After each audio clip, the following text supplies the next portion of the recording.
네, 우리 사부 예배에 나오신 우리 청년들 환영하고 축복합니다. 우리 옆에 앉아 있는 분들하고 서로 인사하고 우리 말씀을 나눌까요? 반갑습니다. 축복합니다. 올 한 해 열심히 살아오셔서 장하십니다 하고 이렇게 한번 격려해 주십시오.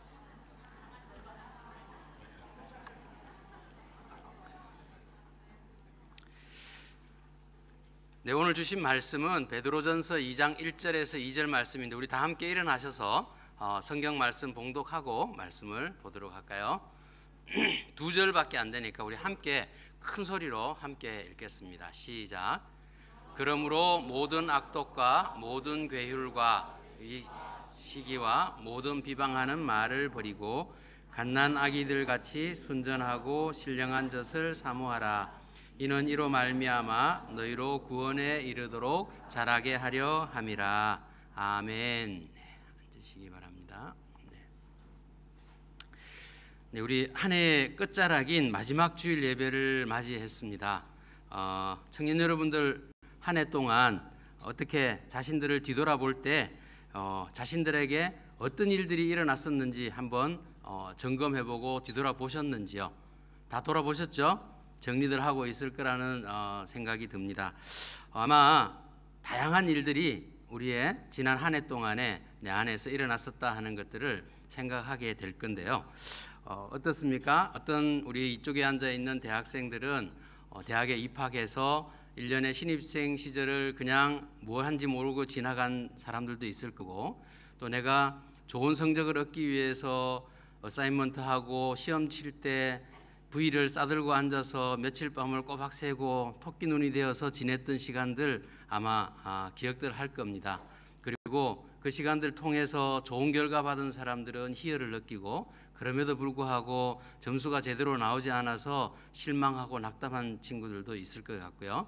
또 어떤 사람들은 대학을 졸업한 사람도 있을 거고, 또 취업을 걱정하면서 스트레스에 쌓여 있는, 아직도 직장을 잡지 못한 사람도 있고, 또 직장을 잡아서 신입사원으로 열심히 사회에 적응해 나가는 아마 그러한 청년들도 이 자리에 있을 거라고 생각합니다.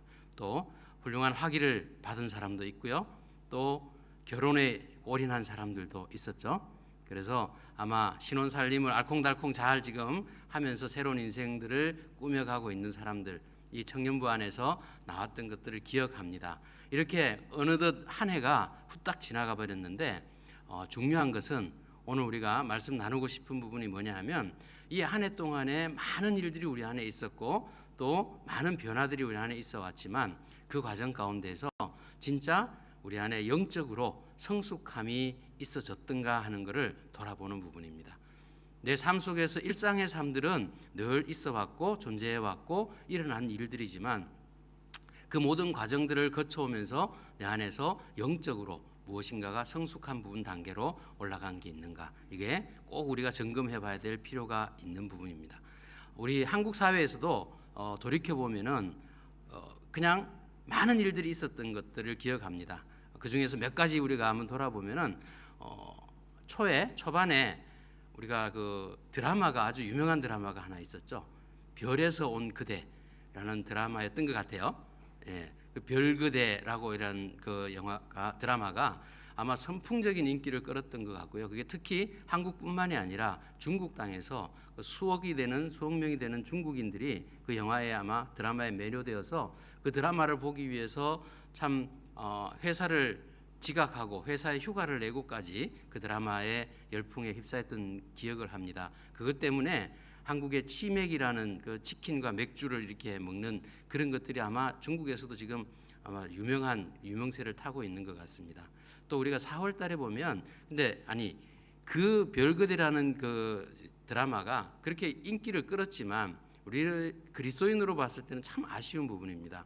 왜냐하면 그 드라마가 그렇게 많은 사람들에게 막강한 영향력을 이렇게 미쳤지만 그 영화의 내용은 우리로서는 상상할 수 없는, 있을 수 없는 일들이죠. 하나님의 자녀로서 보면 외계인과 사람이 사랑에 빠진 그 스토리였습니다. 그래서 사실은 사단이 주관하고 있는 그러한 사람들 마음 안에 그러한 생각들을 불어넣기 위한 작업들이 미디어를 통해서 전해지고 있는데 분별력 없는 사람들은 그것들을 재미로, 흥미로 그렇게 받아들이고 있는 것들을 보게 되죠.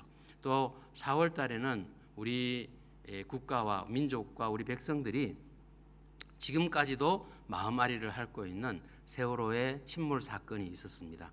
그 사건을 통해서 정부와 국가기관들이 대응하는 그 모습들을 보면서 아마 우리 국민들이, 백성들이 참 절망하고 분노하고 슬픔에 빠지고 막 그랬던 것 같습니다. 그래서 마음들이 집단적으로 국민 전체가 우울증을 앓는 것처럼 그렇게 아마 힘든 마음앓이들을 해왔던 한 해가 아닌가 생각이 듭니다. 이 사건들의 연속 가운데서 마지막 단계에서 큰 히트를 친 세계적인 사건이 있었죠. 이름하여 땅콩 해양 사건입니다. 기억하시죠?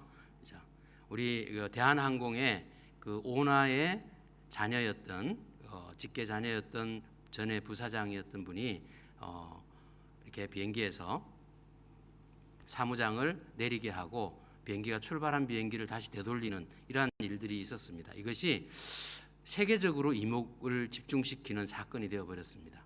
왜냐하면 그 사건을 그냥 사과하고 진정성 있게 그 당사자들에게 잘못했다라고 사과하고 해결하려고 하고 그런 마음으로 다가섰다면 대한항공 측에서 그러면 이 문제가 큰 문제가 되지 않고 그냥 지나갈 수도 있었던 문제였습니다. 그런데 그들이 그 일을 숨기려고 하고 감추려고 하고 또 의뢰 입장에 있었던 그 갑과 의뢰에 있어서 의뢰 입장에 있던 피해자들을 그냥 억압해서 말을 짜맞추기 하고 이렇게 했던 그것들이 결국 국민들의 분노를 샀습니다. 그리고 대한항공의 노조원들을 회사 직원들의 감정을 건드렸고요. 이것들이 SNS를 통해서 세상으로 퍼져나가고 들고 일어났을 때 대한항공이 어떻게 할 수 없는 상황까지 그래서 슈퍼 갑질을 했던 그 갑의 사람들이 이제는 의뢰 입장이 되어버리는 이러한 사태가 지금 일어나고 있는 것들을 보게 됩니다.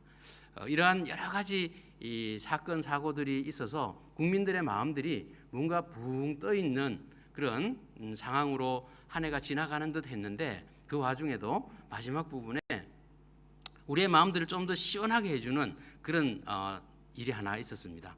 이게 여러분들 보신지는 모르겠습니다. 우리 보니까 간사님 중에도 그 드라마를 보신 간사님이 계셨는데요.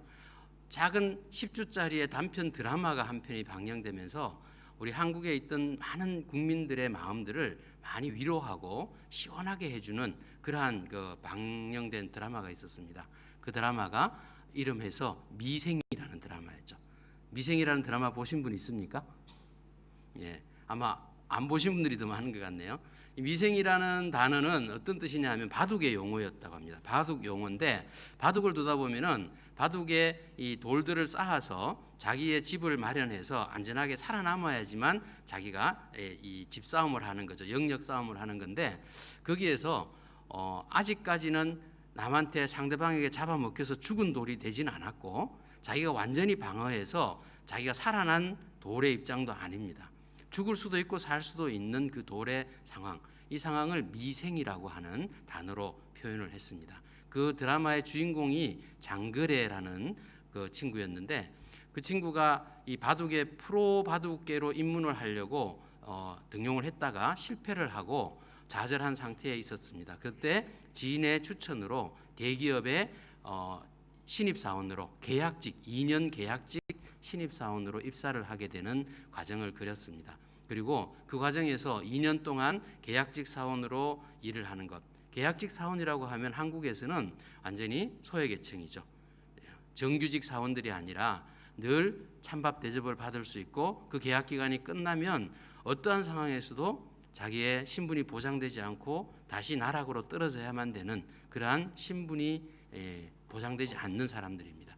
근데 그 사람을 통해서 그 정규직 사원들 가운데에서 경쟁하고 그들과 아이디어를 내고 문제들을 풀어나가고 사람들하고의 관계를 만들어 나가고 그것에 스펙에 묶여 있는 젊은이들에 대해서 그 스펙에 대한 의미들을 생각해 볼 수 있도록 그 기회를 제공하고 이런 부분들을 통해서 아마 그 회사에서 직장 생활하는 사람들의 상사들의 모습들 그것들과 부딪히는 사원들과의 관계들 여러 가지 문제들을 통해서 지금 우리 대부분의 한국 사람들이 직장 생활하면서 겪어나가고 있는 현실적인 그 부분들, 생활의 일부분들을 그냥 적나라하게 이렇게 보여주었습니다. 그것 때문에 그 드라마들을 보면서 이렇게 사건과 사고와 전부 다 부정적인 부분들로 막 차있던 그 마음들이 조금은 뭔가 부딪혀지고 희망적이 되고 우리도 하면 할 수 있다, 또 희망을 보게 되고 이런 부분들이 있었던 것 같습니다.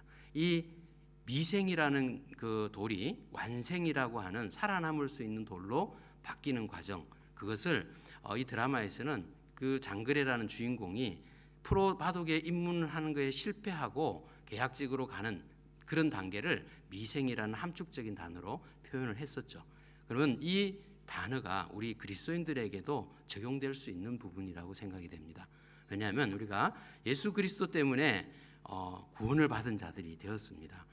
우리가 세상 가운데 있을 때는 사단의 권세 아래에서 죽을 수밖에 없는 존재입니다. 구원받지 않았고 영원한 생명이 보장되지 않은 상황에서 살았던 사람들인데 예수 그리스도 때문에 우리가 구원을 받은 존재들이란 말이죠. 하지만 그 예수 그리스도 때문에 구원을 받았다고 하더라도 우리가 받는 순간에 완전한 영화의 상태에까지, 완벽한 상태에까지 이를 수 있는 그러한 영성을 가지고 있지를 못합니다. 하나님께서 내가 거룩하니 너희도 거룩할지어다 라고 말씀을 하셨습니다.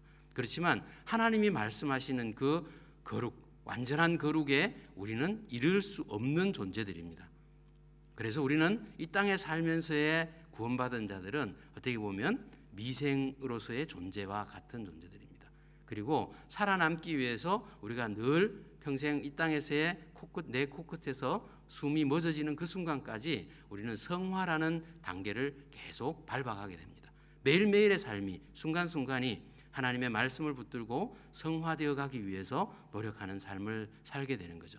그렇지만 그 성화의 단계도 내가 이 땅에서 목숨을 잃는 순간이 된다 해도 완벽한 영화의 단계까지 올라가지를 못합니다.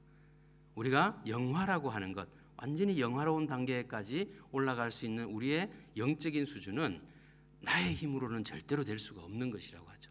그래서 이 땅에서의 숨이 끊어지는 순간에 내가 하늘나라로 올라가게 될 때, 그때 예수 그리스도께서 이미 베풀어 주셨던 그 능력으로, 하나님께서 우리를 인정하시고 사랑하신 그 능력으로, 우리를 품어주셨던 사랑으로, 은혜로, 그래서 우리가 부족했던, 아무리 성화를 올라가고 해서 이만큼 영성을 쌓았다고 하더라도 하나님이 원하시는 그 거룩에 아직도 미치지 못한 그 부족한 부분들은 내가 예수 그리스도 때문에 한순간에 동일한 수준으로 올라가게 되는 역사가 있다는 것이죠. 그때 우리의 완성의 성화가 이루어지는 부분이라고 생각이 듭니다. 오늘 그래서 이 본문 말씀을 통해서 오늘 보고자 하고 배우고자 하는 마음이 있습니다. 베드로 사도가 그 아시아 지역에 흩어져 있던 수많은 유대인 기독교인들에게 이렇게 말씀을 합니다. 구원에 이르게 하는 그러한 길들을 가기 위해서 우리가 무엇을 버려야 하고 어떤 마음을 가져야 하는가 하는 것을 오늘 짧은 본문 속에서 말씀을 하고 있습니다. 우리가 영적으로 성숙함을 이끌어가고 성숙해 간다는 것, 그것이 어떤 의미를 가지는 것이고 그 과정 가운데 우리가 어떤 변화들을 감당해야 될 것인지 이것을 오늘 한번 살펴보기를 원합니다. 첫 번째로 그래서 영적인 성숙의 과정을 해나가는 데는 회복해야 될 부분들이 꼭 있습니다. 세 가지의 회복해야 될 부분들이 무엇인가를 먼저 살펴보기를 원합니다. 그래서 하나님께서는 예수 그리스도를 통해서 우리를 천국 백성으로 삼아 주셨는데요. 우리 한 사람 한 사람, 여기에 있는 우리 한 사람 한 사람에게 하나님은 각자 특별한 계획들을 다 가지고 계신다는 것입니다.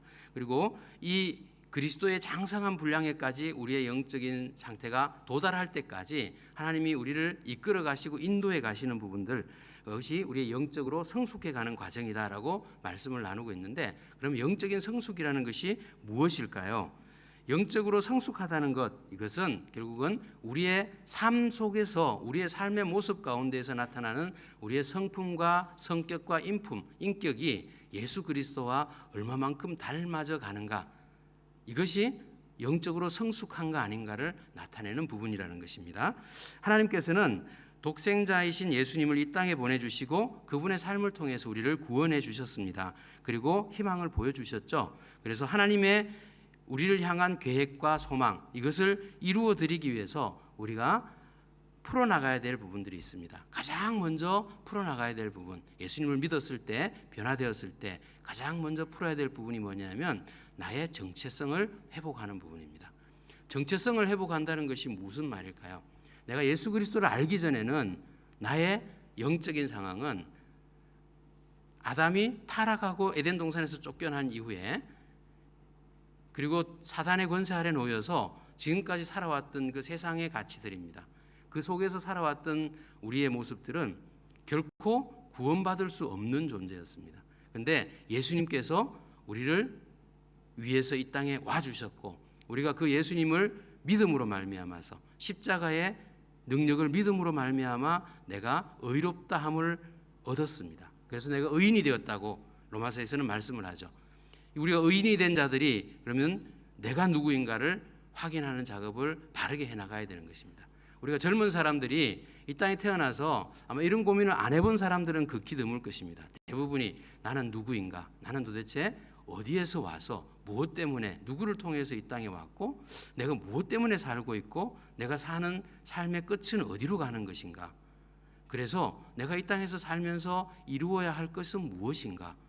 이 부분에 대한 고민들을 아마 모든 청년들이 다 하면서 살아갈 것입니다. 그런데 그 답을 어디에서 찾게 됩니까?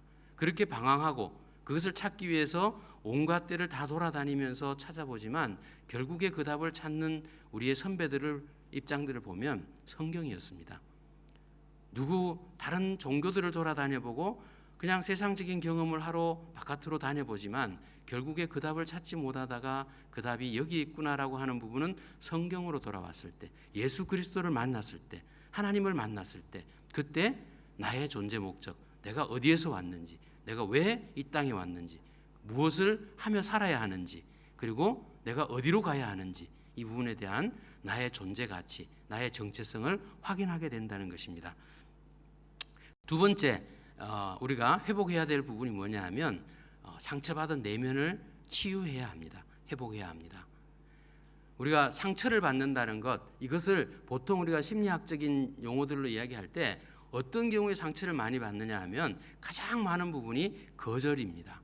우리가 상대방으로부터 거절감을 느낄 때, 상대방이 나를 인정해 주지 않고 거부할 때, 그때 내 마음에서 가장 큰 상처가 일어나게 됩니다. 받게 되죠. 어릴 때 내가 아주 인식이 부족하고 내가 뭔가를 할 수 없는 그러한 보호받아야 되는 때에서부터 부모님들로부터 알게 모르게 거부당하는 거절, 그 거절로 인해서 내 마음 안에는 무엇인가 모르게 상처들이 쌓여져 있습니다. 무의식 중에 쌓여져 있죠. 그런데 그 상처들이 어른이 되고 청년이 되고 이제는 무의식 속에 숨어 있는 것 같지만 상대방과 사람들과 교제하고 관계하는 과정에서 대화하는 과정에서 뭔가를 일을 해나가는 과정에서 부딪히게 되고 나를 건드리는 어떤 감정을 건드리는 말들을 하게 될 때, 그리고 태도를 보이게 될 때, 어떤 환경 속에 내가 놓이게 될 때 나도 모르게 내가 통제되지 아니하고 나도 모르는 사이에 내 속에서 우라가 치밀어 오르고 내 속에서 내 입에서 거친 말이 튀어나오고 마음이 울적해지기도 하고 다운되기도 하고 이런 부분들을 우리가 늘 경험을 합니다. 이것이 무엇일까요?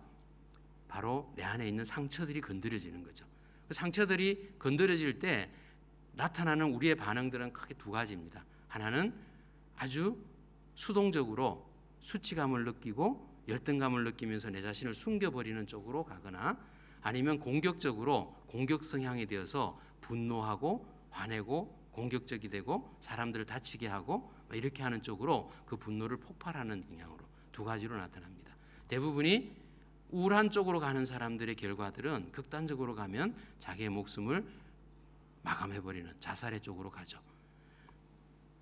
공격성으로 가면 사람들을 공격하다가 결국 자기 자신을 해하는 부분으로 갑니다. 자해하고 또 아니면 약물 중독으로 가고 어떤 중독 증상으로 치달아버리는 이런 모습으로 가게 되죠. 이 상처를 치유하지 않으면 우리가 주님 안에서 바로선 영적인 자들이라고 할 수 없게 된다는 겁니다. 그래서 우리가 진짜 영적으로 성숙한 자들로 되어가기 위해서 꼭 필요한 과정은 우리 안에 있는 그 내면의 상처들을 치유해야 되는 부분입니다. 근데 이것이 이 거절이라고 했지만 그 거절이라고 하는 부분이 나타나는 원인이 무엇인가 하면 결국은 하나님으로부터 떠나 있는 우리의 존재들이기 때문입니다.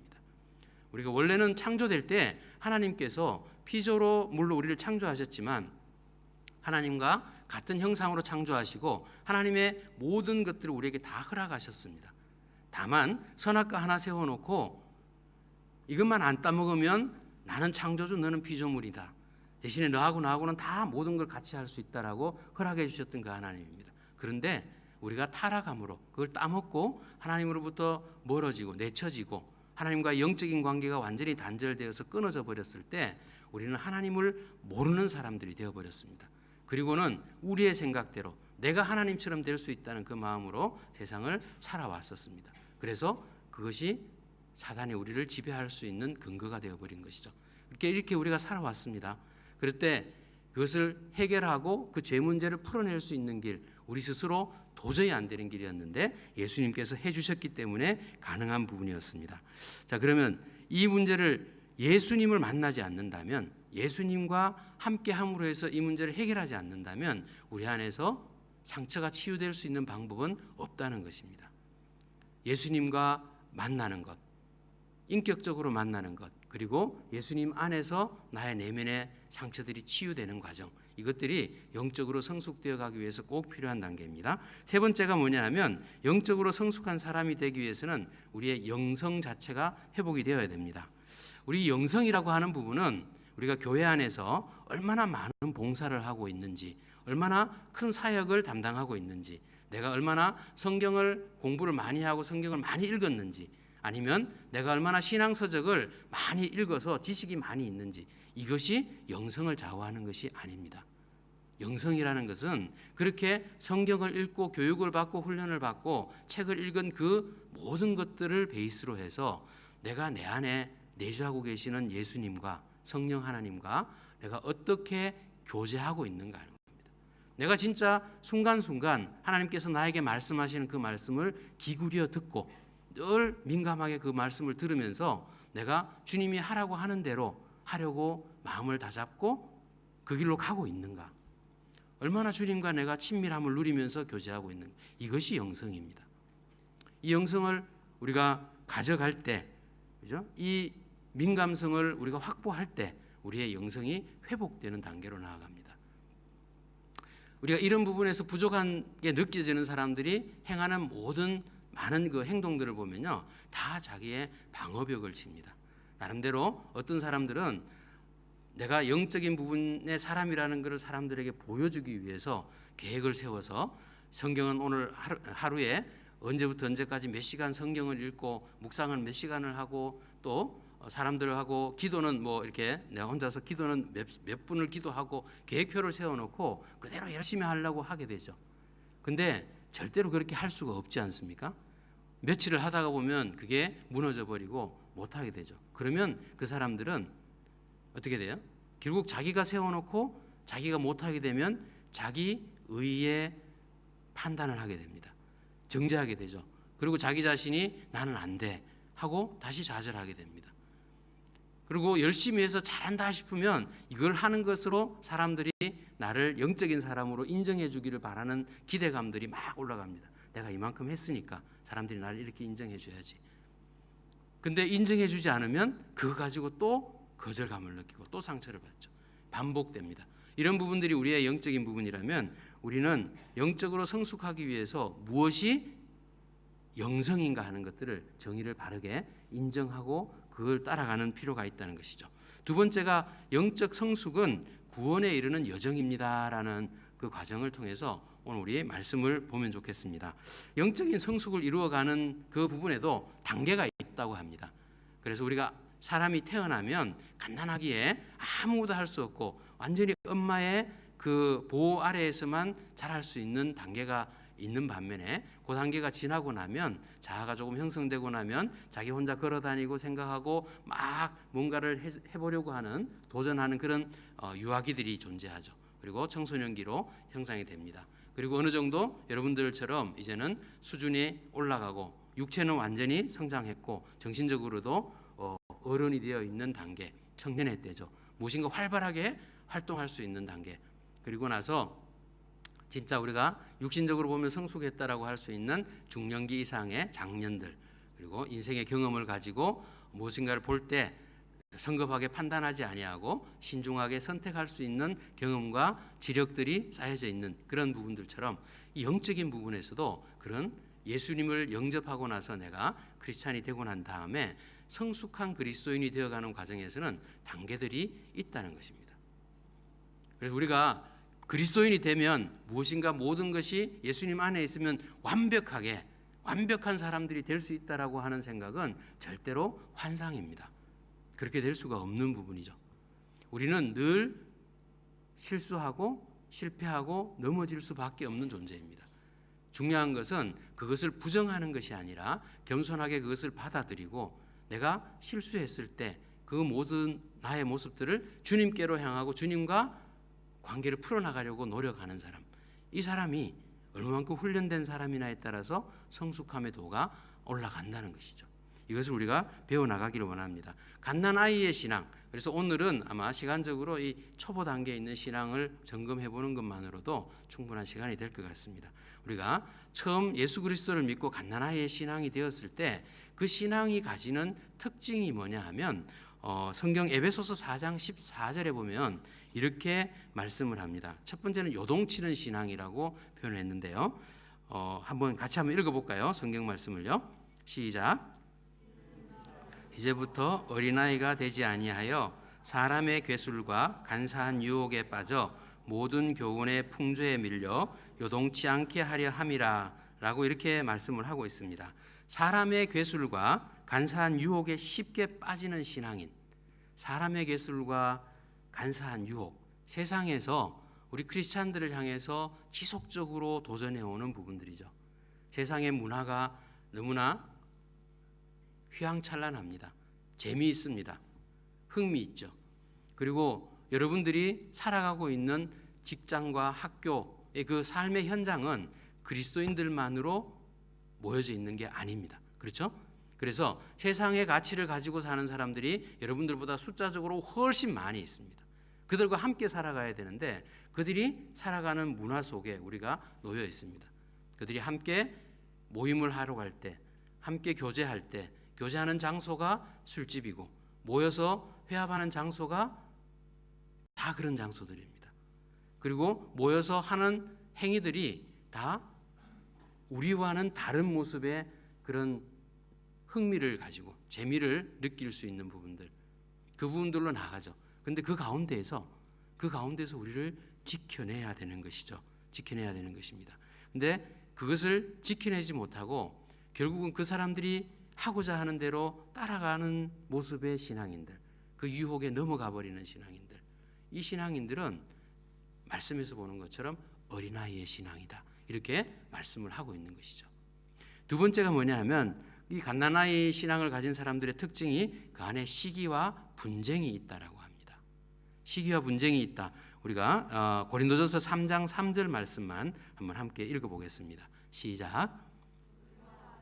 육신에 속한 자로다. 너희 가운데 시기와 분쟁이 있으니 어찌 육신에 속하여 사람을 따라 행함이 아니리요. 예, 초보 단계에 있는 신앙인들, 이 사람들 안에는 시기와 분쟁이 아직도 남아 있다라고 합니다. 시기와 분쟁이 뭘 의미하는 것일까요? 시기와 분쟁이라는 것은 교만이라는 자기중심적인 경쟁의식에서부터 나오는 것입니다. 시기하는 것, 분쟁을 일으키는 것, 이것은 자기가 중심이 되고자 하는 욕심이, 이기적인 마음이 있을 때 상대방과 경쟁하게 되기 때문에 생겨나는 부분 결과들입니다. 결국은 남들보다도 내가 더 높아지고자 하는 자기중심적인 그러한 욕심이죠. 이 경쟁의식의 끝은 결국은 뭐냐 하면 내 자신이 하나님처럼 되고자 하는, 우리의 타락했던 아담이 가졌던 그 마음, 하와가 선악과를 딱 따먹으려고 할 때 그때의 마음이 무엇이었습니까? 이거 먹으면 내가 하나님처럼 될 수 있다, 나도 하나님과 같이 될 수 있다라는 그 마음이 들어왔을 때 스스럼없이 그 과일을 따버리고 마는, 유혹에 넘어가는 결과가 있었던 거죠. 그래서 우리의 이 경쟁의식은 끝은 하나님을 멀리하는 겁니다. 내가 하나님처럼 내가 내 인생의 주인이 되고 싶어하는 것, 내 마음대로 살고 싶어하는 것, 이런 모습들로 가는 사람들, 신앙인이라고 하면서도 그 안에서 하나님이 말씀하시는 부분들을 무시해버리고 내가 생각하는 것, 내가 옳다고 여기는 것, 이것으로 가기 위해서 자신의 행동을, 말을 그쪽으로 옮겨가는 사람들, 이 사람들이 바로 시기와 분쟁을 일으키는 사람들이고 갓나나의 신앙을 가진 사람들의 특징을 드러내는 모습들이다라는 것입니다. 세 번째가 뭐냐 하면, 영적 갓나나의 특징은 하나님과 인격적인 그런 관계를 가진 경험이 없는 사람들입니다. 그리스도인이 되었습니다. 예수 그리스도를 믿고 구원을 받았습니다. 그런데도 불구하고 우리가 교회는 나옵니다. 예배는 드리죠. 찬양을 합니다. 성경 공부에 참여하고 성경을 읽습니다. 그런데도 불구하고 읽는 성경은 그냥 지나가는 글입니다. 그래서 예배 드리는 시간은 그냥 졸음을 참고 있는 시간일 뿐입니다. 찬양하는 그 찬양은 내 흥이 돋구어지면 열심히 불러대는 노래일 뿐입니다. 만약에 그런 그리스도인이라면 그 마음 안에서 이 찬양의 가사 한 절 한 절이, 이 음절 한 절 한 절이 내 마음을 다해서 하나님 앞에 내가 올려드리는 나의 신앙 고백이 되지 않고, 앞에 나와서 기도하는 대표 기도자의 기도가 내가 드려야 되는, 하나님 앞에 올려드려야 되는 기도, 그 기도를 대신하고 있는 기도를 내가 아멘으로 화답하고, 그렇습니다 하나님, 저도 같은 마음입니다, 이 마음으로 그 기도를 함께 따라가지 않는 사람들, 앞에서 제가 이렇게 말씀을 외치고 있을 때, 아, 오늘 전도사님이 손을 몇 번이나 이렇게 손짓을 하고 있구나 세고 있는 사람들, 그렇죠? 오늘 안경을 몇 번이나 치켜들고 있구나 관찰하고 있는 사람들, 이런 사람들이 만약에 내가 그리스도인이라고 한다면 그들 안에 진짜 하나님하고의 인격적인 교제가 있는 것일까요? 하나님이 나한테 말씀하시는 부분을 내가 진짜 듣고 있는 사람들일까요?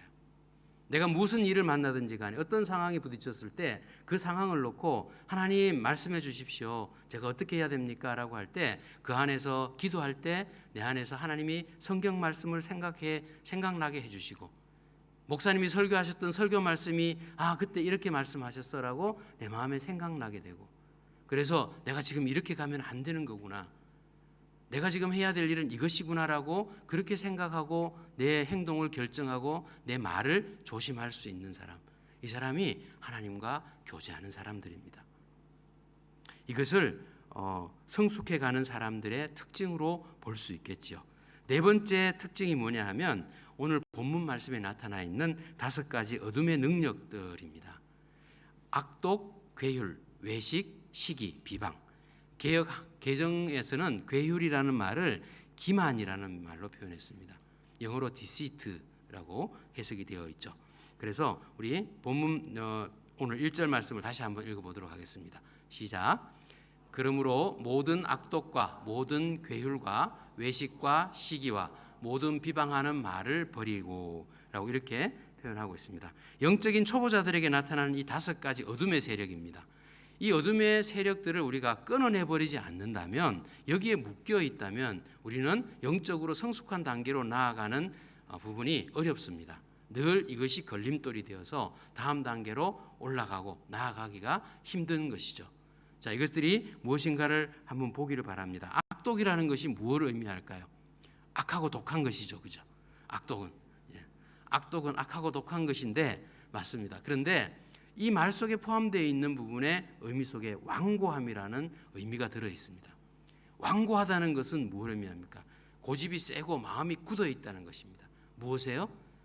나를 상처 준 사람들, 나의 대적이 되는 사람들, 나의 원수된 사람들을 용서하지 않겠다라고 내가 작정하고 마음을 풀지 않는 마음입니다. 악독이라는 마음은 그런 의미입니다. 내 안에서 용서하지 못하고 있는 사람들이 있다면 나는 악독한 사람입니다. 서로 쳐다보는 분들이 계시네요. 내가 아직도 용서하지 못한 사람이 있구나. 만약에 그런 마음이 든다면 이 시간 우리 마음을 주님 앞에 열고 그분을 용서하기를 바랍니다. 용서는 의지적으로 하는 것입니다. 내가 내 힘으로 아무리 용서한다고 수백 번 말을 해도 용서되지 않습니다. 그 용서는 그냥 순간적으로 지나갈 뿐이고 시간이 지나서 또 다른 환경이 만들어지면 내 안에서 또다시 그를 용서하지 못하는 분노의 마음이 일어나게 될 수밖에 없습니다. 우리가 용서할 수 있는 부분은 예수 그리스도, 성령 하나님께 온전히 의지하는 길밖에 없다는 것, 그것을 우리가 인정하기를 원합니다. 그래서 악독의 마음을 버려야 합니다.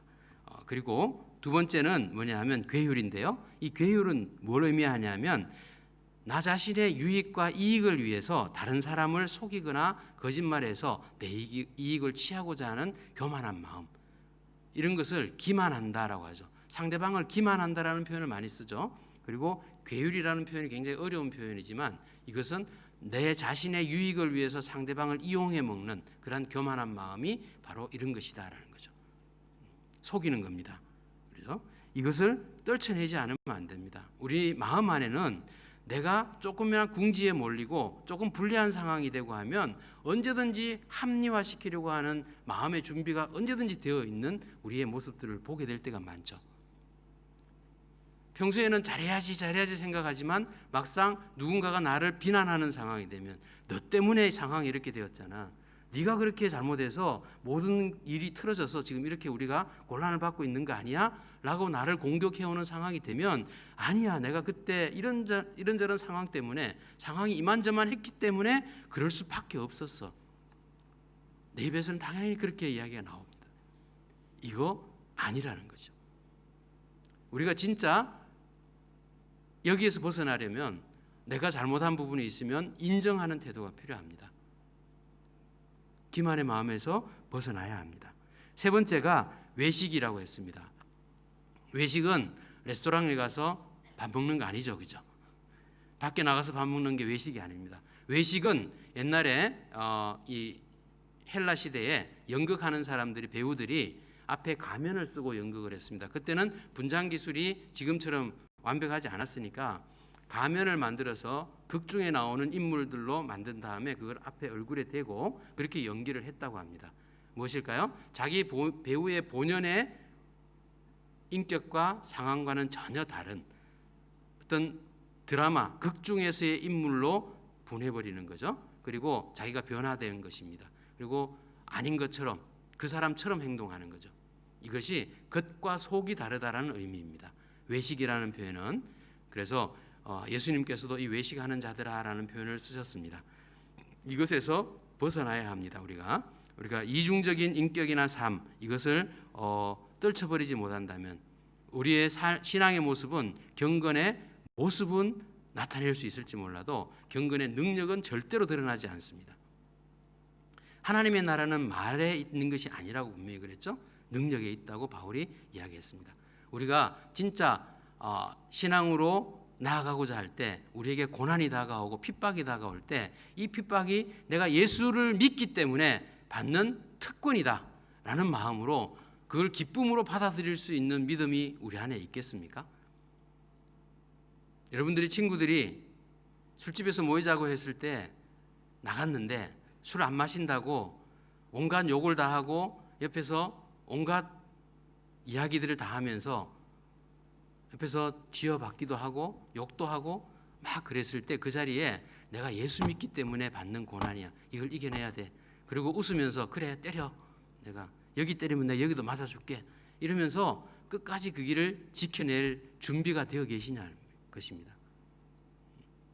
그 자리를 피하는 것이 아니라, 원래는 피하는 것이 맞다고 합니다. 사단의 권세를 우리가 이길 수 없기 때문에 그 자리를 피하는 것이 첫 번째 방법입니다. 하지만 그 자리에 있게 될 때 그 고난을 받아낼 마음의 준비들 하는 것, 이것이 외식하는 삶을 이겨내는 방법입니다.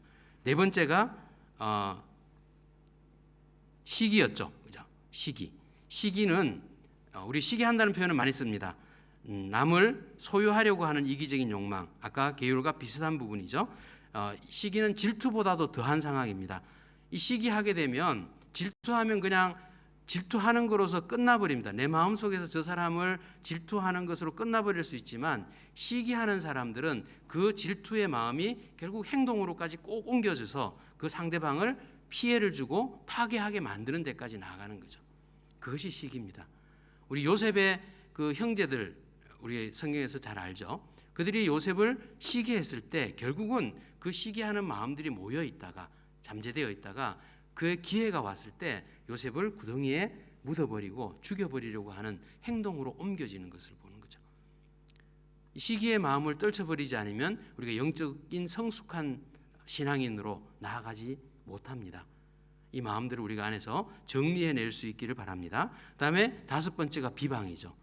이 어둠의 견고한 진이라고 이야기하는 우리 마음속에서 우리를 지배하고 있는 이 다섯 가지의 견고한 진들, 이 진들을 우리가 강력으로 파해야 됩니다. 하나님의 말씀이 이것들을 파괴하는 강력한 힘이라고 성경은 말씀하죠. 성령의 힘으로 파괴해야 됩니다. 남을 비난하는 행위, 이것이 비방이죠. 비방하는 사람들, 상대방을 욕하고 뒷담화하고 이야기하는 사람들, 상대방을 깎아내리는 말을 하는 사람들, 이 사람들의 특징이 뭔지 아십니까? 그 사람들 마음 안에는 영적으로 열등감이 가득 차 있습니다. 남을 앞에서 잘난 체하고 남을 비방하는 사람, 그런 말을 꺼내는 사람들은 자기 자신 안에 내가 저 사람보다 못하다라고 하는 열등감이 가득 차 있다는 것을 늘 생각하시기 바랍니다. 그리고 내 자신이 만약에 그런 입장으로 나아가게 되면 돌아보고 내가 이 열등감부터 해결해야 되는구나. 열등감을 해결하는 방법은 나의 정체성을 회복하는 길밖에 없습니다. 내가 하나님의 자녀라는 걸 인정하는 길밖에 없습니다. 하나님이 나를 이 모습 이대로 사랑하는 내 자신이다. 나는 하나님의 존귀한 자녀다. 이것을 늘 생각할 때 그것을 벗어날 수 있습니다. 그러지 않으면 언제나 비교합니다. 나는 왜 저래? 나는 왜 이래? 나는 쟤보다 왜 이걸 못하지? 나는 왜 이렇게 생겼지? 나는 무엇이 부족하지? 비교하기 시작하면 늘 내 안에는 열등감이고 그 열등감이 결국은 상대를 비난하는 쪽으로, 비방하는 쪽으로 내 입을 통해서 내 마음이 드러나게 된다는 것입니다. 자, 다섯 번째 이 특징이, 마지막에 이 특징이 뭐냐 하면 영적으로 이 성숙해 가는 그 마음 안에는 순전함과 신령함이 있다는 것입니다. 오늘 본문 말씀 2장 2절에 있는 말씀이죠. 이 말씀을 통해서 보면 순전하다라는 그 성경적인 의미에는 진실하다는 의미가 담겨 있습니다. 그래서 다른 것에 오염되지 않았고 충성할 수 있다는 뜻이 들어 있습니다. 아마 우리 성경에서 볼 수 있는 예를 보면 다니엘과 그 세 친구, 이 친구들을 이야기를 잘 한번 생각해 보시기 바랍니다. 그들은 환난 가운데 빠졌습니다. 그래서 풀무불 가운데 들어가기도 하고 사자굴 속에 던져지기도 했습니다. 그런데 그들이 그 안에서 했던 행위가 뭐냐면 내가 이 풀무불 가운데에서, 사자굴 가운데에서 하나님이 나를 건져주시지 않든 건져주시든 상관없이 우리는 하나님을 원망하거나 불평하지 않겠습니다. 그래도 우리는 하나님을 믿겠습니다. 그거였거든요. 그랬을 때 그것이 바로 우리의 순전함이라고 표현하는 겁니다. 그렇게 순전한 믿음을 가지고 나아갈 때 그때 하나님께서는 그들을 사자굴 속에서도 보호하셨고 풀무불 가운데서도 타지 않게 하셨습니다. 이것이 우리가 가져야 하는 영적으로 성숙하고 싶은 사람들, 나가고 싶은 사람들이 가져야 하는 믿음의 형태입니다. 그리고 신령함이 존재해야 된다고 했습니다. 신령함이라는 것, 이것이 무언가? 신령한 사람이라는 것, 누구 12월 달에 와서 막 12월 달에 한국에 전쟁 난다고 막 이렇게 예언했던 여자 전도사 있었죠. 보셨죠, 그죠? 미국에서 와서 한국을 확 뒤집어 놓고 이렇게 그 예언 듣고 목사님과 성도들이 보따리 싸가지고 캄보디아로 비행기 타고 나가고 막 했던 사건들이 있었습니다. 그런 사람이 신령한 사람일까요? 하나님의 말씀을 들었다 그러고 예언하고 뭔가를 막 성경 말씀을 가지고 막 욱박지르듯이 그렇게 이야기하고 이런 사람들이 신령한 사람이 아닙니다. 신령한 사람이라고 하는 성경적인 의미는요, 내가 부족한 것을 인정하는 사람입니다. 내가 실수할 수 있는 사람이고 나도 넘어질 수 있는 사람이고 잘못한 부분을 인정할 줄 아는 사람, 그것이 겸손한 사람입니다. 그 겸손함을 배운 사람이 신령함으로 영성이 나타납니다. 남을 비난하는 것이 아니라 내가 부족합니다. 나 이 정도밖에 되지 않지만 그래도 하나님이 나를 사랑하는 걸 어떻게 할까요? 그래도 저를 하나님이 좋다고 이야기하시는데 제가 어떻게 하겠습니까? 하나님 용서해 주세요. 또 나아갑니다. 나는 부족하지만 예수 그리스도의 그 십자가의 능력 붙들고 나갑니다. 하나님 함께 해주세요. 이렇게 고백하고 자기의 죄를 드러내고 오픈하는 사람, 이런 사람들이 신령한 사람인 것입니다. 우리가 이 겸손함을 가질 때 내 안에 있는 이 수치감과 두려움, 이것을 다 배제하고 이겨낼 수 있는 거죠. 우리가 영적으로 성숙해 가야 하는 이 길들은 결코 쉬운 길은 아닙니다. 멀고 먼 긴 여행과 같은 그러한 길입니다. 우리가 영적으로 지금 막 성숙해 가려고 하는 초보 단계에 있는 신앙인들이라면 아마 여기는 그렇지 않고 청년의기나 장년의 기처럼 아주 성숙한 고난을, 예수 그리스도의 고난을 내가 십자가를 지고 함께 나가겠습니다, 내 목숨을 내어놓고 죽음을 불사하겠습니다라는 신앙을 가진 성숙한 그리스도인들도 아마 이 자리에는 계실 겁니다. 하지만 많은 우리의 그리스도인들이 아직도 초보 단계에 있다는 것을 우리의 삶의 모습을 통해서 고백할 수밖에 없는 거죠. 그래서 이런 상황이기 때문에 우리가 해야 할 일이 무엇입니까? 매일매일의 삶 가운데 제일 먼저 해야 될 부분은 내가 진짜 예수님과 성령 하나님과 친밀함을 누리고 있는가? 내가 귀 기울이고 있는가? 내가 부딪히는 모든 일들에 하나님한테 물어보고 있는가? 주님, 제가 어떻게 해야 될까요? 이 상황에서 제가 무슨 말을 해야 되나요? 어떤 태도를 취해야 되나요? 어떻게 관계해야 되나요? 어떻게 행동해야 되나요? 물어보고 그 말씀에 대한 답을 들으려고 계속 귀 기울이는 영적인 태도, 이것이 우리에게 영적 성숙을 위해서 필요한 첫 번째 과제입니다. 아마 우리 청년부가 2014년도에 오랜 시간에 걸쳐서 최소한 20번은 한 거죠. 마가복음을 강해 설교를 듣고 또 성경 공부를 쭉 해왔었습니다. 아마 예수님의 삶과 일생, 그리고 예수님의 십자가의 복음의 능력, 이 부분들을 여러분들이 지식적으로 하면 충분히 공부하고 배웠을 겁니다. 근데 이제 그 배운 지식을 가지고 무엇을 해야 될까요? 지식으로 내가 이만큼 알았으니까 그 지식의 잣대를 가지고 남을 평가하고 들이대고, 이게 아니라 그 지식을 가지고 내가 하나님 앞에 기도할 때 내가 아는 하나님의 말씀이 나의 삶을 이끌어가는 그러한 하나님의 교제의 친밀함으로 나타나는 그러한 여러분들이 되시기를 바랍니다. 우리 2014년이 이제 다 끝나갑니다. 며칠 남지 않았습니다. 우리가 이제 알고 있는 지식, 공부한 지식, 읽었는 수많은 책들, 거기에서부터 얻는 영적인 자료들을 가지고 우리가 지식을 드러내는 것보다 겸손한 자리로 나아가는 우리 청년들이 되었으면 좋겠습니다. 그래서 가나나의 신앙에서 이제는 막 뛰고 걷는 신앙으로 우리가 2015년도에는 여러분들이 더욱 한 단계 올라가고, 사실은 우리 청년들이요, 한국 교회에서 교회의 허리였습니다. 교회의 모든 일들은, 모든 어떤 사역이든 간에 청년부들이 나서서 일을 이끌어 나가고 도우고 그랬습니다. 그런데 어쩐 일인지 우리 하늘의 교회가 요즘 들어서 보면 그렇지를 못한 것 같습니다. 청년들이 열심을 내고 성경 공부 잘하고 목장 모임 잘하고 열심히 모이긴 잘하는데 교회 전체에 행사할 때 보면 청년들이 없습니다. 작년 재작년에 수요 예배 때 청년들 많이 나왔었습니다. 너무 감사했는데 요즘 수요 예배 청년들 거의 얼굴 보기가 쉽지 않습니다. 왜요? 우리만 잘하면, 우리만 풍성하면, 우리만 은혜가 넘치면 되는 것일까요?